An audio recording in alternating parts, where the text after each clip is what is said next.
Good morning everyone! Magandang umaga po sa inyong lahat. Welcome po sa ating pong live devotion dito po sa ating TV at sa God Loves You Movement Facebook page. Magandang umaga. This is your Ate Mavs and today is June 26, 2025, Thursday. Maraming salamat sa inyong pagbisita dito sa ating pong page. So, habang ako po ay nag-share ng ating pong live devotion, ay buksan na po natin ang ating Bible sa Matthew 5 verse 6. Ayan, ito po yung series ng Beatitude at mainam po na alam niyo kung saan ito matatagpuan sa Bible. So, mamaya po, sabay-sabay natin yung babasahin. Habang ako po ay nag-share, ay hanapin na po ninyo yan. Sa Tagalog po, yan ay Mateo 5 verse 6 na matatagpuan po sa page 5 ng ganitong Bible. So kung pareho po tayo ng Bible, yan po ay matatagpuan natin sa page 5. So again, good morning po sa inyong lahat. Sige po, mag-share lang po muna ako ng ating live devotion.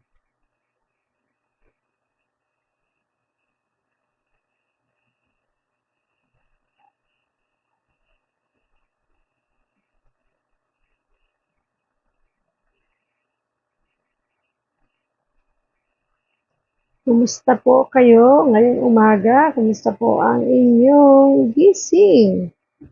I hope ay lahat po tayo nasa maayos sa kalalagayan.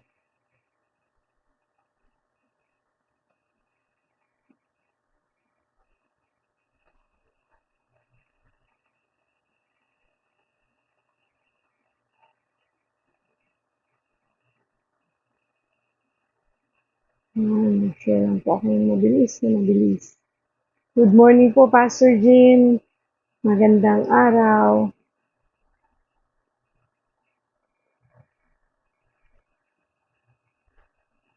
Good morning, Ate Lucy.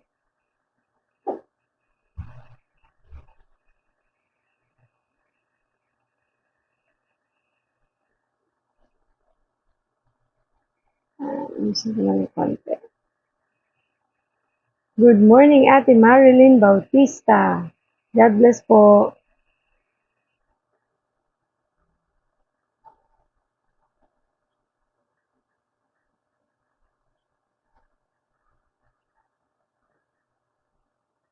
Yung pinapatuloy dito nawawala. Ay, bumili.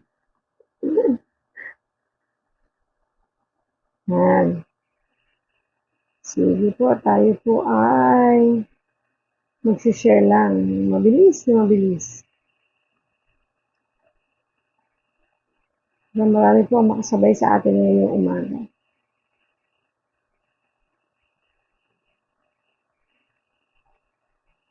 Nagkape na po ba kayo? Ako po pinagtimpla ng akin diyan ng kape. Kaya lang ang bilis lumamig. Malamig na rin po ba sa inyong lugar? Dito po sa amin ngayon ay malamig pero kagabi sobrang init. Hindi ko alam bakit ang init kagabi. Hindi naman po umulan. Ayan, so ako po ay nagagalak dahil nakapag-devotion tayo ngayon. Kahapon po kasi ako hindi nakapag-devotion dahil napagod po at napuyat tayo dahil nag-graduation po ang aking anak ng Tuesday. Kaya po, gabi na kami nakauwi. Sobra po ako nagpapasalamat sa Diyos. Graduate na po yung aking pangalawang anak. Yes, thank you Lord. Thank you Jesus. To God be the glory. Napakabuti ng Panginoon. Share lang po tayo ng ating Ayan. So, mga ka-stroke po dyan, pag-devotion na po tayo.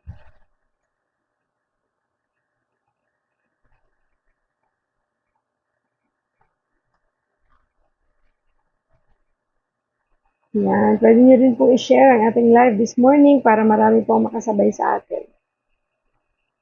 Ayan. So, sa mga hindi pa po nag-follow, pwede nyo pong i-follow ang ating pong page, Ate Mavs TV at God Loves You Movement Facebook page para po pag may live tayo or any updates, ay manonotify po kayo ni Facebook. Hindi po kayo maliligaw.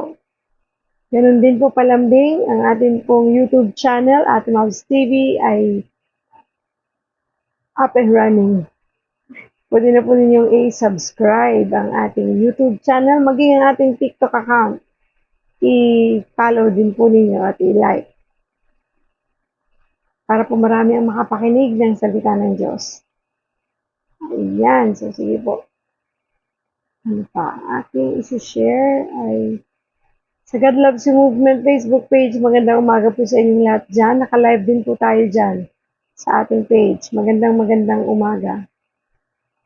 Share lang po natin sa ating page. Sa mga groups. Excited po ako. Kasi maganda po ang topic natin ngayong umaga.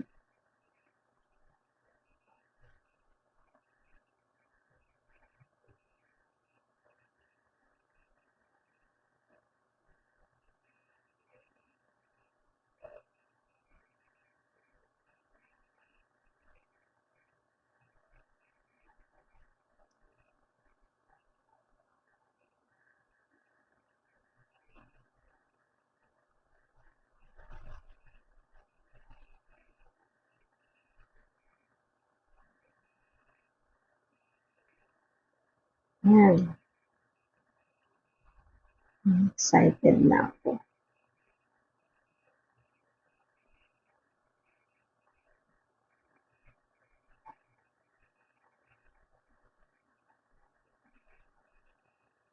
Okay, sige po. Simulan na po natin ang ating devotion. Buksan na po ninyo ang inyong Bible sa Matthew 5, verse 6.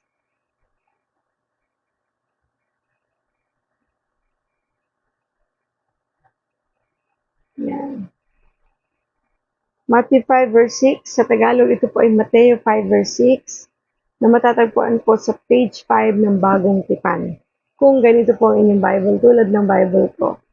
Ayan. Para sa mga nagsisimulang magbasa ng Bible, at pareho naman tayo ng Bible ay nasa page 5 po yan ng Bagong Tipan.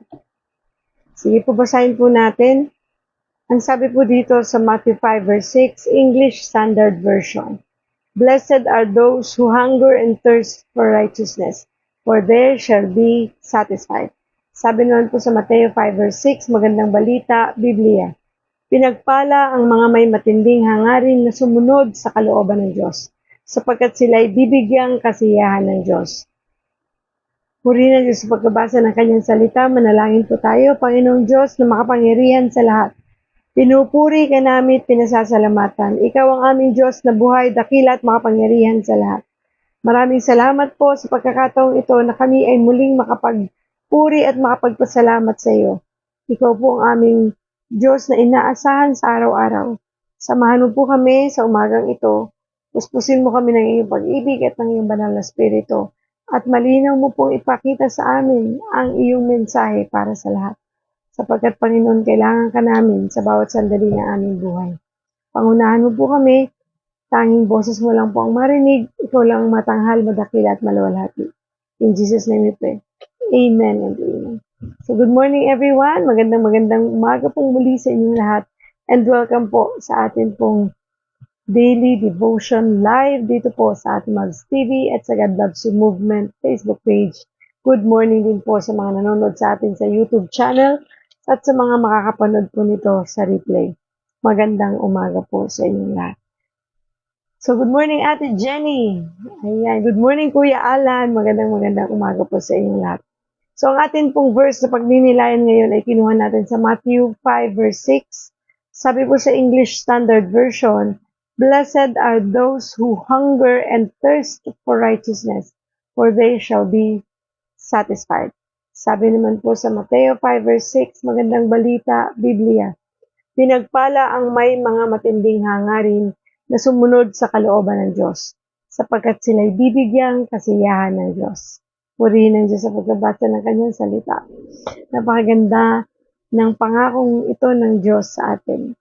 So, pinapagpala ng Diyos ang mga taong may matinding hangarin sa pagsunod sa kalooban ng Diyos. at bibigyan tayo ng kasiyahan. Meron bang mga tao na naghahangad ng makasunod sa kalooban ng Diyos? Sino ba dito sa mga nanonood sa atin ngayon? Ang nandoon yung desire natin to follow Jesus, to obey the Lord. Diba? Yung talagang, Lord, ikaw na. Ikaw na ang lahat-lahat sa akin. Ikaw na ang una. Ikaw na yung number one. Ikaw na yung priority ko, Lord. No matter what, Lord, I will follow you. I will obey you. Kahit hindi madali, Lord. Kahit na mahirap, maraming pangyayaring hindi ko naiintindihan, pero I will follow you, Lord. Fully obey my Lord and my God. Meron ba sa mga nanonood sa atin ngayon na ganun na yung desire ng puso natin? Na kahit na Lord, na parang di ko alam paano gagawin at di ko kaya, but I will follow you no matter what. Susunod ako, Lord, kasi yun yung gusto mo. Yun yung nais mo para sa akin. Kasi andinaw, no? Yung sinasabi, pinagpapala ang mga taong may matinding hangarin sa pagsunod sa kalooban ng Diyos. Matindi, no? Meron talaga yung merong word na matindi.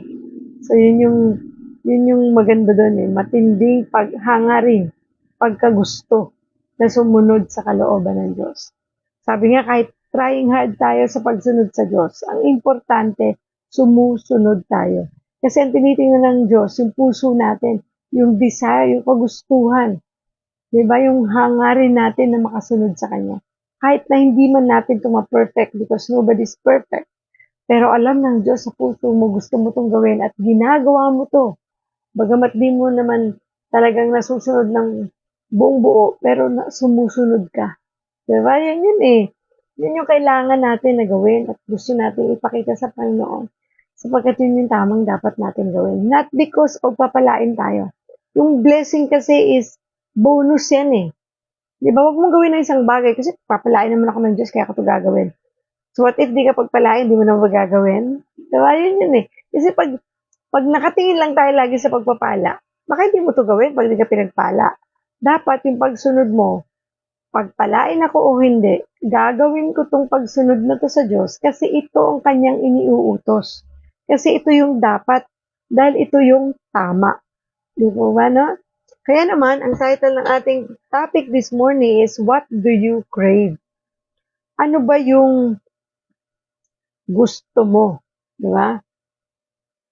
Ano yung gusto mo? Sa buhay mo, sa sarili mo, sa mundo, ano yung gusto mo? Yung matinding hangarin mo. Kasi marami tayong gusto sa mundo ito eh. Di po ba, no? Ang dami-dami natin gusto makuha, abutin, mga pangarap, ambitions, not only for ourselves, but also, not for only for ourselves, but also for our family, for our friends, sa trabaho. Ang dami natin gusto ma-achieve. Maging fulfilled tayo, no? Kaya, ang dami natin gusto. Ayan. So, yun yung pag-uusapan natin ngayong araw na ito. Ano nga ba yung gusto mo? Ano ba talaga yung gusto mo? So, every day, multiple times a day, little alarms are triggered inside our brain. They make your stomach growl, your mouth water, or your mind become fixed on that which you crave. Di ba marami tayong cravings sa buhay na to? Sa food, sa material na bagay, no? Mga gusto nating makuha, ma-achieve, and even yung mga pangarap or marating, no? Gusto nating marating yung lugar na to, gusto nating marating yung mga pangarap natin ito, makuha, maabot, daming term dyan eh. So, saan ba nakafix yung mind natin dyan? Diba? Minsan sa food, no? Minsan sa paninigarilyo, nag-crave ka. Minsan sa mga bagay na gusto mong puntahan. Gustong gusto mo napuntahan ang mga bagay na yan at makamtan ang mga bagay na yan. So God gave us physical needs that mirror our spiritual needs. Needs that must be met to stay healthy and alive. Needs that must be satisfied over and over again. In fact, food is often used in the Bible as a metaphor for our spiritual needs. Diba ginagamit ng Diyos o ng Bible ang metaphor, ang food as metaphor para sa ating spiritual needs. Example dyan, yung daily bread. Diba? It's called daily bread in Matthew. Ginamit ng ilang beses ang daily bread. And then yung word na pure milk of the word in First Peter. To name a couple. Marami pang ginamit na ang food as a metaphor. Diba? Sa Bible. At isa sa madalas talaga, itong daily bread. Na hindi naman talagang literal na tinapay ang tinutukoy dito. Kundi kapag sinabing daily bread, ito yung salita ng Diyos na kailangan natin para sa ating spiritual na pangangailangan. Kasi ang buhay natin ito, hindi lang po tayo nabubuhay sa ating physical, emotional, mental needs, but we are also living in our spiritual needs. Kailangan natin mabuhay na meron tayong pangangailangan sa ating spiritual na buhay. At ang tugon dyan ay ang salita ng Diyos. Di po ba? Yun yung kabusugan natin. Nanawa, mag-crave din tayo, no? Sa ating daily bread. Mag-crave din tayo sa salita ng Diyos. Kasi ang dami nating cravings sa mundong ito eh. Higit lalo yung cravings natin sa mga material na bagay. Sa mga pangarap na meron tayo sa buhay natin ito. Not only for ourselves, sabi ko nga, kundi para sa ating mga anak. So, yun yung mga kinikrave natin, mga gusto nating maabot. Kaya naman nagpapakasipag tayo, nagsusumikap tayo, nagpapakabisi tayo para makuha natin itong mga cravings na to. Which hindi masama. Diba? Lagi naman natin sinasabi, hindi masama. Kaya lang, kapag iyon na yung naging priority ng buhay mo, at nakakalimutan mo na yung cravings for the Word of God, cravings sa pagsunod sa Diyos, ay medyo, teka muna, hinay-hinay lang, stop ka muna. Kasi baka nakakalimutan natin na mas meron tayong kailangang sa buhay na ito, na mas higit pa sa mga bagay, material na bagay, pagkain, nandyan lang sa ating paligid. Di po ba? Lalo na ang mga naglo-low carb, no? Mabanggit ko lang. Kasi yung mga naglo-low carb, yung cravings natin sa food, hindi mawala-wala, lalo na sa sweets, no? Lalo na sa mga nagsisimula pa lamang na mag-low carb. Dahil yung pag-low carb po talaga hindi madali. It's not a diet, but it's a lifestyle. Kailangan yan yung maging way of life mo, way of eating mo. Kasi pag hindi mo yan ginawa, at pa on and off ka dyan, ay talagang magkikrave ka sa pagkain ng mga pagkain mataas sa carbohydrates. So, yun din po, no, sa atin pong spiritual na pangangailangan. Kailangan po, yung cravings natin sa salita ng Diyos ay hindi mawala. No? Dapat magpatuloy. Kumbaga, maging way of life na natin or lifestyle na natin ang pagbabasa ng salita ng Diyos. Ang pag-attend sa church every Sunday, ang pag-attend ng Bible study, kung meron kayo ina-attend, yung pag-ministry sa church, yung pag-fellowship with your friends, na mga believers na, kasi kailangan po natin yun eh. Kasi yun yung magpapalakas sa atin. Yun yung magiging weapon natin para magtagumpay tayo sa buhay natin ito. Diba? Kasi parang pagkain, diba? Hindi ka mabuhay na hindi ka kakain sa isang araw. Ganun ba tayo, diba? Although ang mga low carber kaya na one meal a day, 2 meals a day, pero still kakain pa rin 'yan. Kahit na yan ay mag-fasting for 3 days, after 3 days kakain yan ulit. Kasi talagang hindi tayo pwedeng mabuhay sa mundong ito nang hindi kakain ng buong buhay natin. Maaaring yung iba, meron talaga nagpa-fasting na mas matagal na panahon, pero kakain at kakain ka pa rin. So, ganun din ang ating kaluluwa. Ganun din ang ating spiritual na buhay. Kailangan nating kumain ng salita ng Diyos. Diba? Yun yung ating dapat na ginagawa. And in the fourth beatitude, which are a series of promises Jesus made about God's kingdom, Jesus said this, "Blessed are those who hunger and thirst for righteousness, for they will be filled." Sa Tagalog, Pinagpala ang mga may matinding hangarin na sumunod sa kalooban ng Diyos, sapagkat sila'y bibigyang kasiyahan ng Diyos. Di ba, no, kung mapapansin ninyo sa word ng English na ginamit, hunger and thirst for righteousness. Diba? Yung hangaring makasunod, yung hunger, yung pagkagutom at pagkauhaw natin sa katuwiran ng Diyos. Diba? Sa pagsunod sa kalooban ng Diyos. Ano ba yung katuwiran na yun? Yung tapat na yun, yung tama na dapat natin gawin. Yun yung kalooban ng Diyos. Kaya lang paano natin malalaman ang kalooban ng Diyos kung hindi natin babasahin ang kanyang salita? Doon natin yan malalaman. At ano ba ang kalooban ng Diyos? Di ba? Ang mahalin ng Diyos, yung dalawang utos ng Diyos sa atin, mahalin ng Diyos ng buong puso, buong kaluluwa at buong pag-iisip at buong lakas. Mahalin ang iyong kapwa tulad ng pagmamahal mo sa iyong sarili. Yun po kasi yung dalawang iniutos na ng Diyos na napapaloob na po doon sa dalawang utos na yun, yung 10 utos. Kasi yung 10 utos, no, pinaigsi na ng Diyos sa dalawang utos. Kasi yung 10 utos na makahirap sundin, parang Lord, ang dami-dami naman ito. Kaya ang ginawa ng Diyos, ginawa na lang yan dalawa. Yung dalawang utos na yun, hindi pa rin masunod. Kasi tikitin nyo, no, yung inutos ng Diyos na mahalin ng Diyos ng buong puso, buong kaluluwa, buong lakas at buong pag-iisip. Pag ginawa mo yon, ay siguradong hindi ka nasasamba sa iba pang Diyos-Diyosan, hindi ka na magkakaroon ng ibang Diyos maliban sa Kanya. At pag minahal mo ang iyong kapwa tulad ng iyong sarili, ay sigurado magkakaroon ka ng pagpapatawad, hindi ka mananakit ng kapwa, hindi ka papatay, hindi ka na magsisinungaling, concern mo na siya, may care ka na. So, di ba, dalawa lang na utos na yun na masunod mo? Grabe, masusunod mo na yung 10 utos ng Diyos. Kaya nga po, napakahalaga nito. Dahil pag alam mo kung ano yung kalooban ng Diyos sa buhay mo, ay sigurado pong tayo'y pagpapalain ng Diyos as a bonus. So, gusto kong bigyan ng linaw yun. Although pinangako ng Diyos sa pagpapalain niya, dahil talaga namang pagpapalain ng Diyos ang mga taong sumusunod sa kanyang kalooban. Sabi ko nga kanina, huwag mong panghawakan huwag mo pang hawakan na i-bless ka ng Diyos. Ay, i-bless ako ng Diyos, kaya gagawin ko to. Bonus po yun. Diba? So, what if di ka i-bless? Hindi mo na ba susundin yun? Kailangan sundin pa rin natin.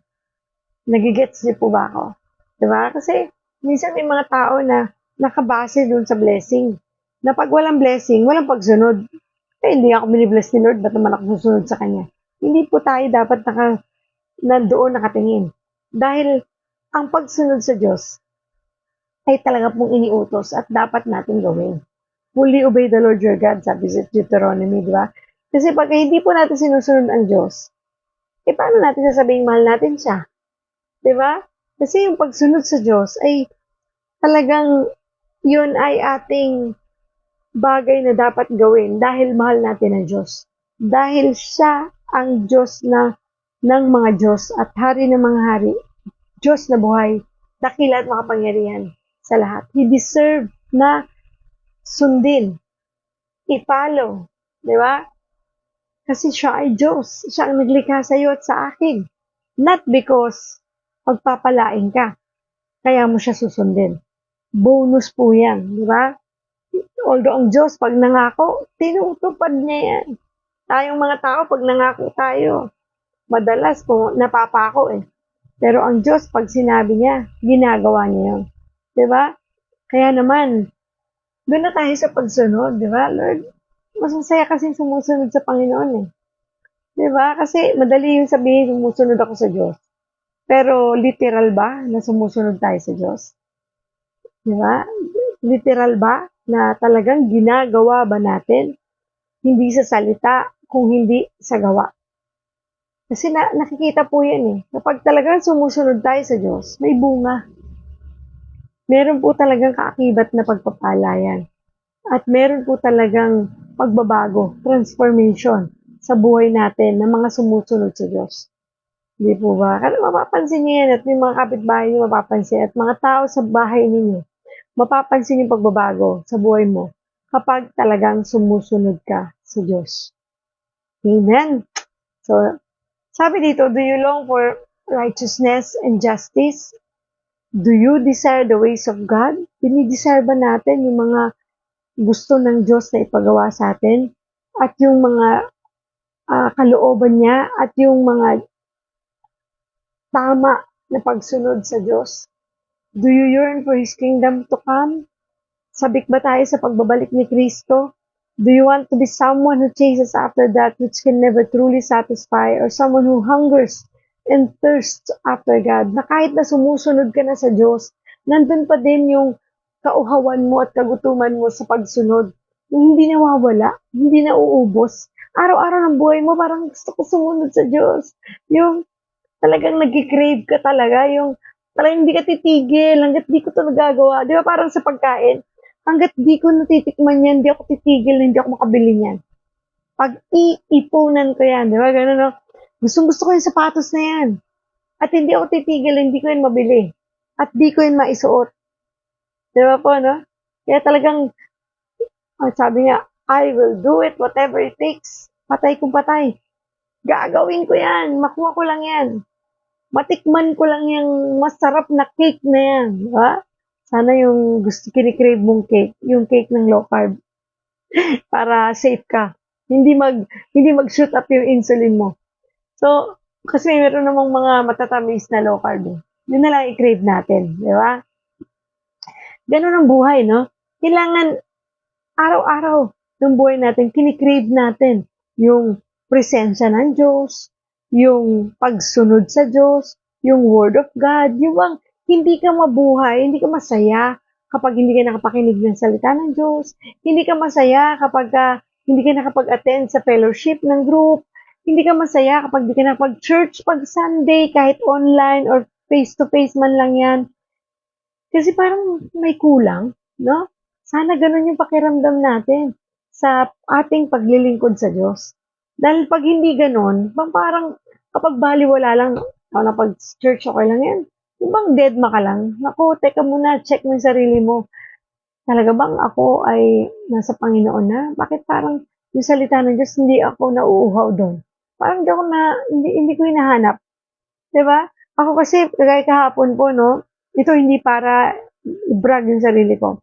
Gusto ko lang bigyan ng papuri at pasalamat ang Diyos. Kasi, ako po pag nakakapag-devotion ng ganito yung live, kagaya kahapon, napa-absent ang inyong ate Mags. Matamlay ako. Parang kulang yung araw ko. Although, binasa ko naman, nung pagkagising ko, nagbasa pa rin ako, nag-devotion ako personal. Pero iba yung nagde-devotion tayo ng live. Nakakaramdam ako ng pagkauhaw, ng kulang, ng kakulangan. Kaya sabi ko nga, Lord, kahit na may mga times talaga na dumarating ako sa puntong parang tinatamad ako, ayan, inaamin ko po yan sa inyo. Na parang ayokong mabigat yung katawan ko pagbangon sa umaga, although hindi naman ako puyat ng gabi. Pero sabi ko, Lord, kailangan labanan ko to. Kasi hindi lang yung physical kong katawan na binubusog ko kapag ako'y nagde-devotion. Binubusog ko din yung aking spiritual na katawan, yung pangangailangan. Kaya kailangan kong bumangon. Kailangan kong gumising at gawin ito. Not only for those who will listen, for those na manonood, but because ito yung dapat kong gawin. This is the righteous way or thing to do. Diba? To follow you, Jesus. To honor you. To worship you. And to praise you. And to glorify you. Sabi ko nga, Lord, ang kulang eh. No? Parang may hinahanap ako. Pagka hindi ako nakapag-devotion in the morning, yung ganitong live. And I hope yung iba, yung ganun din, I'm sure yung iba ganun din yung nararamdaman kasi meron po talaga nag-chat sa akin personal, Ate Mags, wala bang devotion kanina or hindi ko lang nakita. Or yung iba naman, anong oras ba talaga yung devotion mo? Umanhin po sa mga nalilito minsan kasi talagang minsan po, na-eksakto ko yung 6:30 ng umaga na umpisa ako. Minsan naman, nalilate ng 5 minutes, 15 minutes, or sometimes talaga 1 hour ang late, no? Like nung Monday, late ako ng 1 hour. Or sometimes, talagang walang devotion. Patawarin niyo po ako dyan. So, talagang nakikita mo na yung mga tao ay nananabik, no? Na makapakinig ng salita ng Diyos. And I'm so blessed sa buhay ninyong lahat ng mga taong, minsan kayo pa yung nagre-remind sa akin eh. No? Nauna pa sila. Ate Mams, wala pa bang devotion? Hindi pa ba mag-start? Ano oras mo ba mag-start, di ba? Nabibless ako sa inyo kasi yan po yung nagpapalakas ng loob ko at lalong nagpapasipag sa akin para magpatuloy ako sa pagde-devotion natin ito. Dahil hindi lang ako, kasama ko na kayo na nabibless at tunay na kinakausap ng Panginoon during our devotion. Kasi nagkakaroon na tayo ng hunger and thirst, no? And I am praying na patuloy tayong magamit ng Diyos ah, sa pagbabago ng mga buhay natin, na tayo ay tuluyan na at magpatuloy na makasunod sa kalooban ng Diyos. Pare-pareho tayong trying hard. Ako po, bagamat nakapag-devotion tayo ng araw-araw na ganito, still, I consider myself as a trying hard na makasunod ng buong buo, yung fully obey the Lord. Alam mo yon, kasi hindi pa talaga ganun ka 101% ang pagsunod ko. Meron pa rin talagang mga loopholes, may mga konting pagkukulang pa. Pero sabi nga, huwag ka lang titigil. Do not give up. Continue serving God. Continue to serve the Lord. Continue to honor Him. Continue to glorify the Lord. Continue to read the Bible every day. Kahit na parang hindi mo naman naiintindihan, na para bang binabasa ko lang siya, Ate Mabs, pero wala naman pumapasok sa utak ko. Okay lang yan. Ang importante, ginagawa mo yung parte mo. Ginagawa mo yung dapat. Diba? Huwag mo isipin na, maintindihan natin, Mabs, okay lang yun. Nag-pray naman ako before I read the Bible. Humingi naman ako ng guidance sa Holy Spirit, but still, di ko maintindihan, tapos inaantok pa rin ako. Okay lang yun. Ang importante, ginagawa mo. Diba? Kasi nakikita ng Lord yung effort mo. Yung effort natin. Nakikita ng Lord yan. Kung ano naman talaga nito, kung talagang gusto mong gawin. Diba? Kasi hindi bulag at bibingi ang ating Diyos.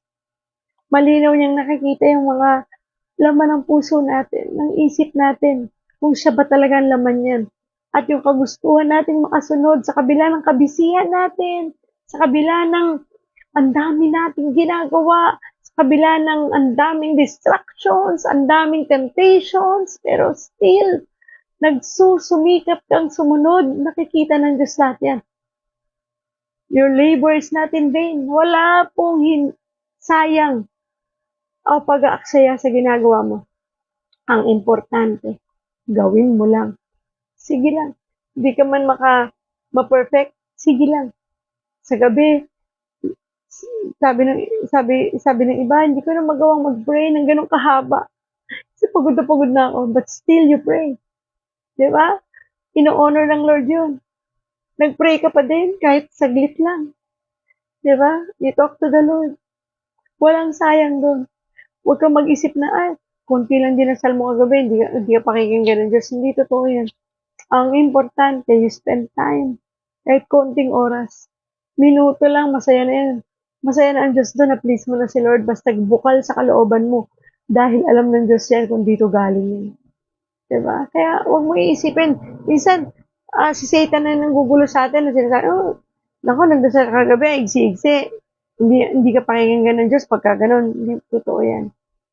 Kaya maigsi yan, kaya mahaba yung prayer mo, basta galing dito yan at alam ng Diyos, tapat ka sa sinasabi mo at bukal yan sa kalooban mo, ino-honor ng Lord yan. Kaya huwag mo isipin yun. Hindi ko naman sinasabi, yung lagi nilang maigsi ang prayer mo. If you have time naman, na talagang pwede mong makipagkwentuhan ng matagal sa Lord, kasabay ng pagbabasa ng Bible, ba't di mo gawin, di ba? Kasi, ang sarap pakipagkwentuhan sa Diyos. Sa totoo lang. Minsan, may mga oras din akong ganyan, na talagang nagugulat ako, Lord, ang tagal na pala natin nagkukwentuhan. Kanina pa tayo gabi na. Di ba? Kasi, ang Diyos talagang, alam mo yun, He will continue to pour out His anointing, His blessing, His wisdom to you. The more ka nakikipagkwentuhan sa Kanya, the more talagang nagre-reveal siya ng mas maraming bagay sa'yo. Kaya nga, spend some time with the Lord. Huwag mong isipin na laging maiksi na lang oras mo. May mga pagkakataon naman eh, di ba, na pwede kang magpakipagkwentuhan sa Lord. Gawin natin. Instead na mag-scroll-scroll kayo dyan sa inyong cellphone, makipagkwentuhan na lang tayo sa Panginoon. Bago tayo matulog, at talagang spend mo yung oras na yun para sa Kanya. Maniwala ka, talagang sumasagot ang Diyos eh. Tumutugon siya. Ang sarap makipagkwentuhan sa Panginoon. At maliwanag na pag kinabukasan, ang gaang-gaang ng pakiramdam mo. Tapos parang alam mo yung mga gagawin mo. Yung pinag-pray mo, kahit hindi mo pa natatanggap, feeling mo, blessed ka na tanggap mo na lahat. Diba? Nag-iiba yung perspective. Kaya, spend time with the Lord. Yung prayer time mo, bigyan mo ng, talagang be intentional. Diba? Huwag mo ngayaan na hindi ka magkaroon ng oras sa pananalangin. Please. So sabi dito, in this upside down kingdom where Jesus is Lord, the poor can be rich. Ayun yung sinasabi ko kanina. Diba? Na kapag meron kang bonding with the Lord, pag meron kang intimate relationship with the Lord, prayer time with the Lord, yung perspective mo nag-iiba at talagang mararamdaman mo, sabi dito, the poor can be rich, the weak can be strong, and the empty can be filled. Diba? Kasi alam mo na ang presensya ng Diyos nandyan eh. Kahit mahirap ka, pakiramdam mo mayaman ka. Alam mo mayaman ka. Why? Because your God is rich. Because si Lord ang naglikha ng langit at lupa at nagmamay-ari ng lahat ng ito. Siya ang pinakamayaman sa lahat. Diba? So kung anak ka niya, mayaman ka. Ikaw ang tagapagmana eh. Diba? The weak can be strong. Yung mahina ang pakiramdam mo, lalakas eh. Alam mo talagang ako po, ito patotoo ko lang sa inyo. May ilang linggo ng mga nagdaan na to the point na nagpa-doktor pa ako, talagang nagpa-check up ako kasi talagang ba't ganito yung pakiramdam ko? Araw-araw ang bigat. Araw-araw parang sumasakit yung ulo ko. So, nag-electrolytes na ako. Kasi sabi ko, bakit parang meron na naman akong electrolytes imbalance. Pero hindi nawawala. Mabigat. Yun pala, yung aking prayer time nabawasan. Tapos yung mindset ko na naman, parang mas kinakain na naman ng negative thoughts. Sabi ko, teka muna, parang may mali ah. So, after ko magpa-check up, nung nagsalita yung doktor, na mayroon akong mga na-realize na, wala naman ako sakit eh. Ano problema ko? Naka-low carb ako. Hindi ko sinasabi na pag naka-low carb ko, hindi ka na magkakasakit ha. Hindi po tayo immortal. Ang sinasabi ko lang, sumusunod naman ako sa tamang pag-iingat sa aking kalusugan. Sumusunod naman ako sa pag-aalaga sa aking katawan. At ang parang naalala ko, teka muna, parang yung aking mind na-occupy na naman ng mga negative thoughts. May mali. So, pagkagaling ko dun sa doktor, kinausap ko yung sarili ko ulit. And then, nakipag-usap ulit ako kay Lord. Lord, parang may mali sa ginagawa ko. Tama yung paglo-low carb ko. Pero yung spiritual ko, nakakalimutan ko. Ginagawa ko yung physical na ingatan ko, pero yung spiritual ko, hindi ko napupunuan. Teka muna, Lord. May mali. So, ulit ako? Inayos ko ulit, no? Nakipag-reconcile ako kay Lord. Tapos, inayos ko ulit yung prayer time ko, Bible reading time. Tapos, sabi ko, Lord, talagang kung wala rin naman talagang malalim na dahilan para hindi mag-devotion every morning, gagawin ko mag-devotion every morning. So, Lord, kumbaga, you need to realign, no, yung mga bagay na ginagawa mo. At kailangan naka-align sa nais ng Diyos. Sa mga bagay na dapat gawin na makalulugod sa Diyos. So, nung ginawa ko yun, I praise God. Kasi nawala yung pananakit ng ulo. Wala akong ininom na gamot ha. Although binigyan ako ng gamot ng doktor. Tapos, sabi ko, ang galing mo talaga, thank you. Kaya please ha, kung masyado kayong seryoso sa pag-iingat sa inyong physical na katawan, mas lalong magseryoso kayo sa pag-iingat sa inyong spiritual na pangangailangan. Na mas dapat punuan nyo to. Na mas dapat busog ang inyong spiritual. Para nang sa ganon, maramdaman natin yung sinasabi dito na the poor can be rich, the weak can be strong, and the empty can be filled. Kasi magkakaroon ka talaga ng kapunuan eh. Sa lahat ng aspeto ng buhay kapag ayos ang iyong spiritual na buhay. Totoo po. Kalain niyo yun? Sabi ko, Lord, ang galing mo talaga. Thank you for that wisdom, Lord. Thank you talaga. Si Lord din nagbigay sa akin ng wisdom na pinaisip niya na, oo nga, no? Ganun po nararamdaman ko minsan eh. Lumalabas sa physical ko na pananakit ng ulo, pananakit ng katawan, pananakit ng mga binti, pagbigat ng aking mga binti, pati nagpa-therapy pa nga ako eh, di ba?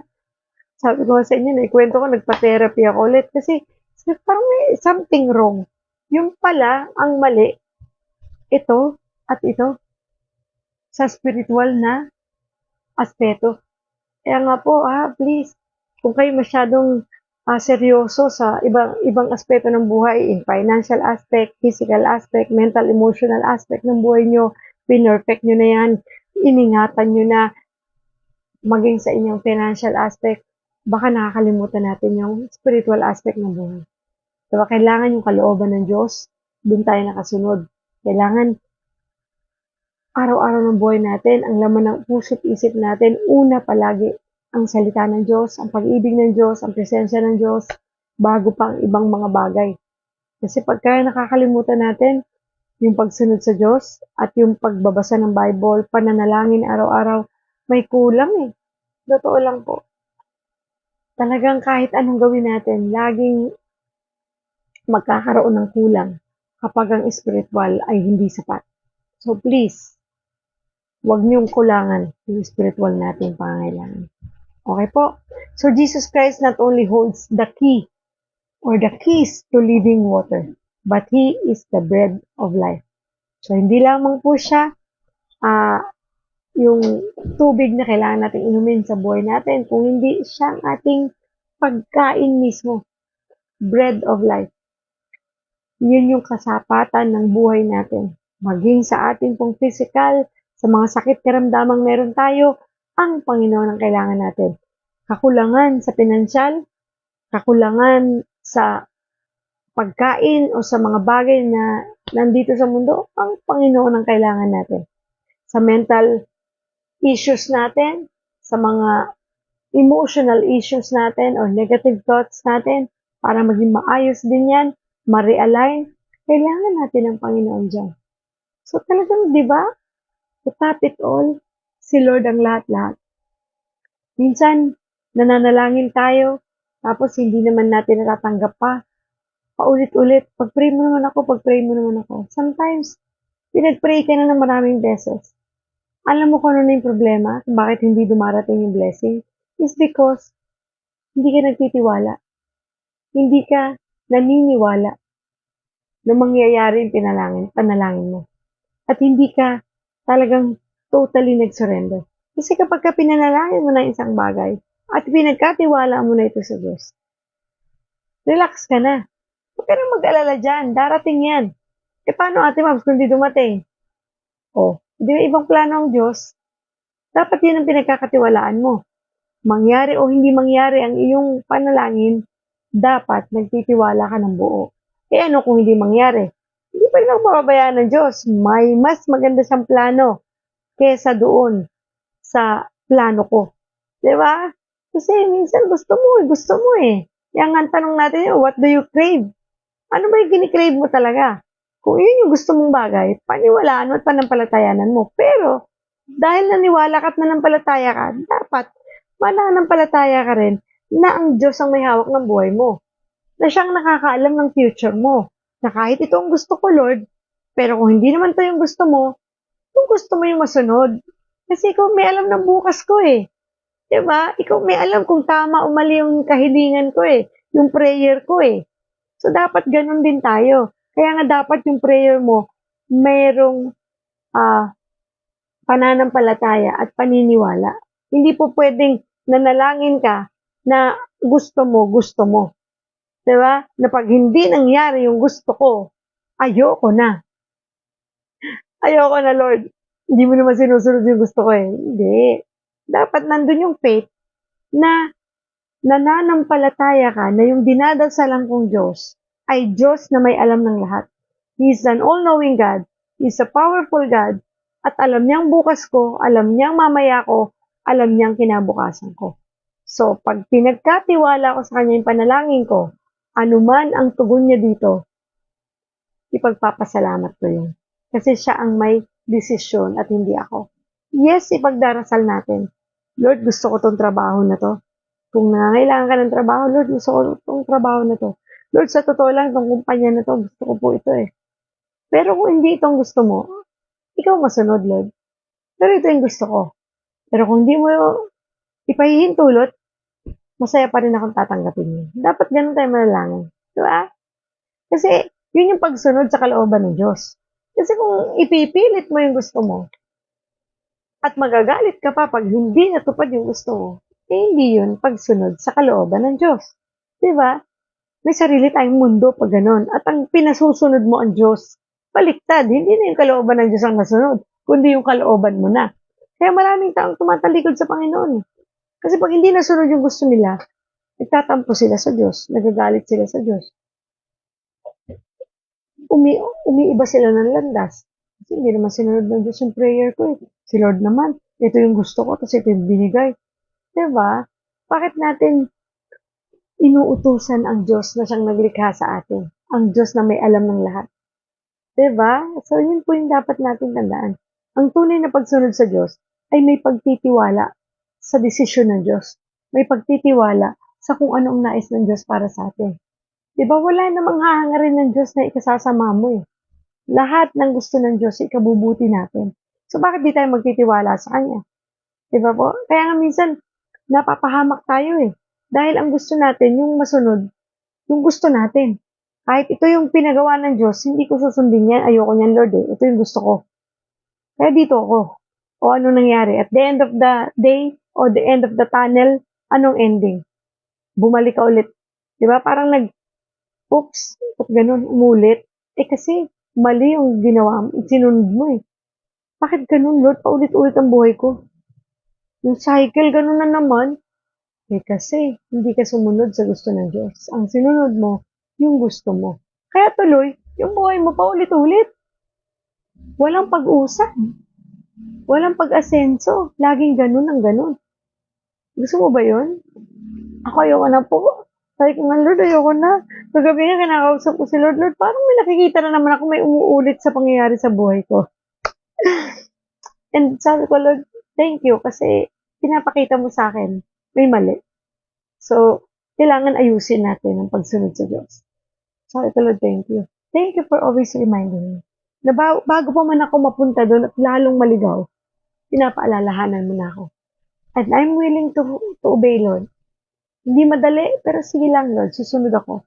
Kasi gusto kong makita yung dulo ng tunnel na to. Though alam ko naman talagang maganda ang dulo nito. Dahil ang pagsunod sa iyo, sinabi mo na nga yan, no? Dito sa Matthew 5 verse 6, na pinagpala ang mga may matinding hangarin na sumunod sa kalooban ng Diyos sapagkat sila'y bibigyang kasiyahan ng Diyos. So alam mo na kagad na yung ending nito, yung dulo nito, kasiyahan na nagmumula sa Diyos. Pag sinabing kasiyahan, blessing yan, maganda yan, positive yan. Eh bakit di ako susunod? Diba? Kaya hindi natin makakita yung ganda ng dulo eh. Kasi hindi tayo sumusunod. Kaya tuloy pa ulit-ulit, bumabalik lang, bumabalik. Nandun na eh, oops, babalik ulit. Kasi lumiliko ka eh. Diretso lang. Focus lang. Parang kabayo. May tapa oo. Yung may ganun. Para hindi ka lingon ng lingon. Diretso lang. Sa pagsunod sa Diyos. Kasi ang nangyayari kung bakit tayo lumilihis, lumiliko, naiinip tayo. Huwag tayo mainip. Kasi may plano ang Diyos. Diba? Lalo na pagka yung ano ka na yun, no? yung diretso na yung daan mo, parang ang ganda, smooth, tapos biglang merong distraction, merong temptation, may kabigatan, may pagsubok, may problema. Lord, kailangan ko lumihis kasi kailangan ko dumiskarte. Lord, di pwede to. Alam mo, totoo lang, dumadaan ako ngayon dyan eh. Parang, Lord, parang kailangan kong kumana na. Sabi ng Lord, diretso ka lang. Huwag mo hayaan yung distraction na yan. Ang humarang sa'yo para di magpatuloy. Ako magtatanggal niya. Diretso ka lang. Ngayon, totoo eh. Pag dumiretso ka lang, magugulat ka eh. Problema mong pambayad. Magugulat ka, oops, nawawala, may nagbayad. May nakuhang pambayad. Meron, alam mo yung mga ganon, lumiliw ulit, diretso ulit. Tapos mamaya, ito na naman yung pagsubok, ito na naman yung temptation, ito na naman distraction. Lord, parang pader na nakaharang, hindi ko alam kung anong gagawin ko, kailangan ko ng kumanan, kumaliwa, para gumawa ng paraan. Sabi ng Lord, di, focus ka lang. Andito lang ako. Magugulat ka, nawawala yung distraction, nawawala yung temptation, nawawala yung pagsubok, natatapos. Di ba? So talagang tapat ang Diyos natin eh. Focus. Trust in the Lord with all your heart. And lean not on your own understanding. Yan talaga yung life verse ko eh. Kasi hindi ko talaga yan napanghawakan noon. Ngayon, yan na yung gusto kong panghawakan. Na kahit anong mangyari, trust in the Lord, mga Ate Mavs. Ginakausap ko yung sarili ko, trust in the Lord. Trust in the Lord with all your heart. And lean not on your own understanding. In all your ways, acknowledge Him. And He will direct your path. Yun na po talaga yung gusto kong laging inaano sa utak ko eh. Kasi pag nawawala yung trust ko kay Lord, nadidiskaril yung ano ko eh, paglakad ko eh. Although ang daming lubak naman talaga sa dadaanan. Pero hayaan mo lang yung lubak na yan. Just trust in the Lord with all your heart. And lean not on your own understanding. Kasi pag nag-lean ako sa aking sariling pagkaunawa, lilihis ako eh. Diba? Ang dami kasing pumapasok sa utak ko na, ito gawin mo, ito gawin mo, ito dapat mo nang gawin. Naku, kumilos ka na, hindi na pwede yan. Huwag gano'n. Hindi eh. Ito sinasabi ng Lord. Trust in the Lord with all your heart. With all your heart, wala kang ititira. And lean not on your own understanding. And in all your ways, acknowledge Him. And He will direct your path. Kaya pag ako naliligaw na ng konti, kaya kagabi nakipag-one-on-one naman ako kay Lord. Parang may mali, Lord. Teka lang po Help me. Huwag mong hayaan, Lord. Ang dami na namang distraction, Lord Help me. Na makadiretso lang ng lakad. Nang walang lingon-lingon. Kasi gusto kong makasunod sa iyong kalooban. Gusto kong makita yung dulo nito, Lord. Gusto ko hindi ako magkamali this time. So, God is good all the time, all the time, God is good. So, sabi dito,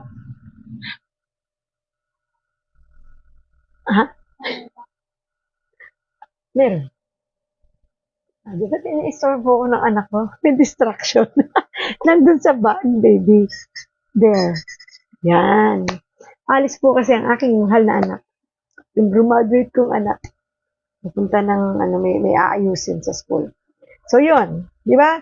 So, sabi dito, in this upside down kingdom where Jesus is Lord, the poor can be rich, the weak can be strong, and the empty can be filled.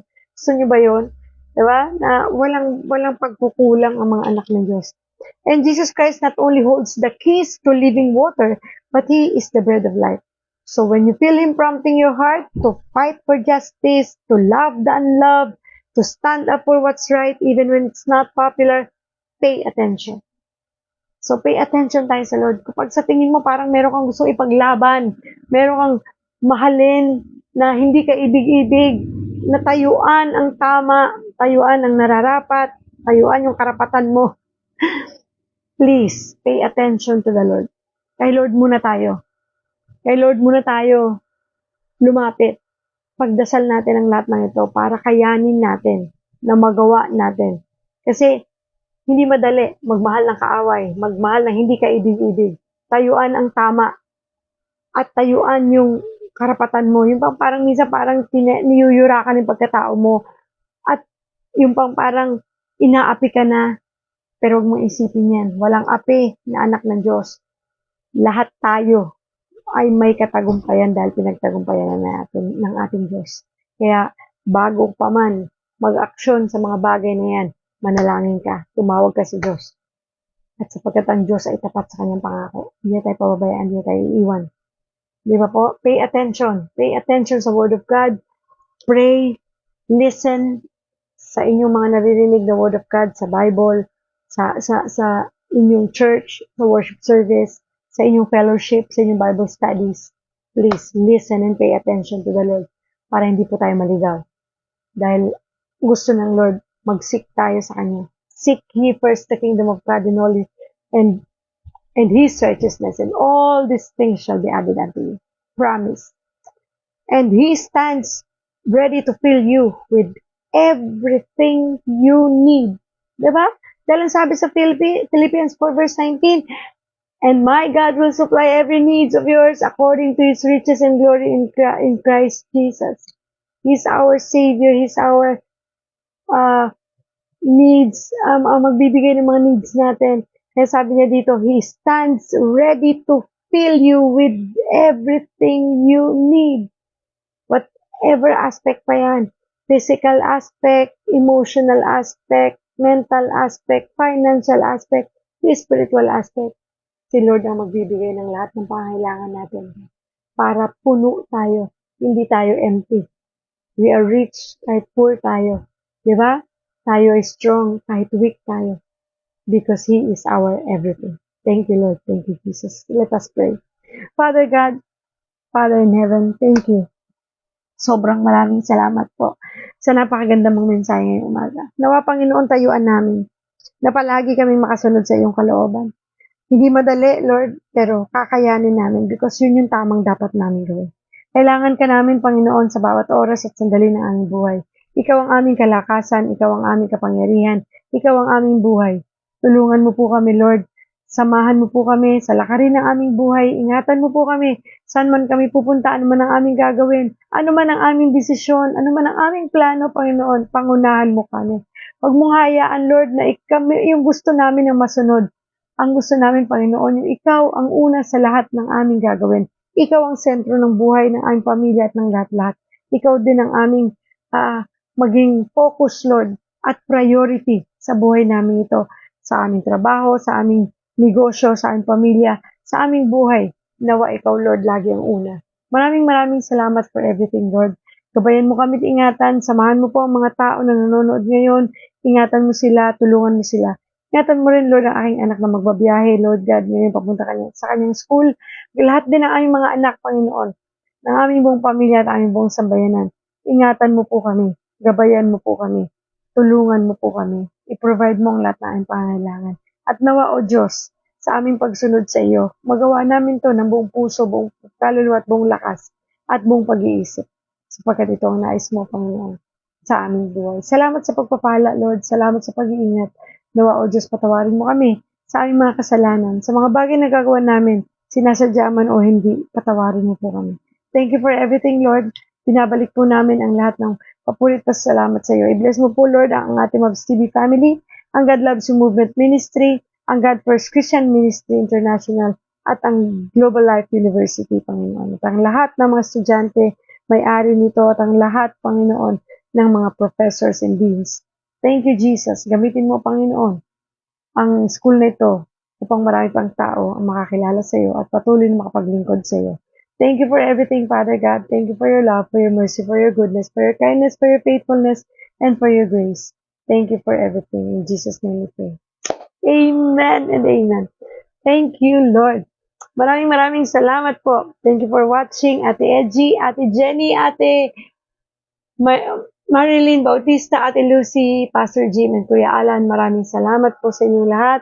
And thank you din po sa mga nanood sa God Loves You Movement Facebook page. Patuloy po tayo na maglingkod sa Diyos, patuloy na sumunod sa kalooban ng Panginoon. Hindi po natin to kaya na mag-isa. We need Jesus Christ. Thank you for everyone. Thank you po. Magkita-kita po tayong muli bukas for another episode ng Daily Devotion Live dito po sa ating Mavs TV at sa God Loves You Movement Facebook page. God bless everyone. See you all again tomorrow. Bye! Always remember, God loves you. Abangan niyo po ang ating mga videos na ilalabas patungkol naman po sa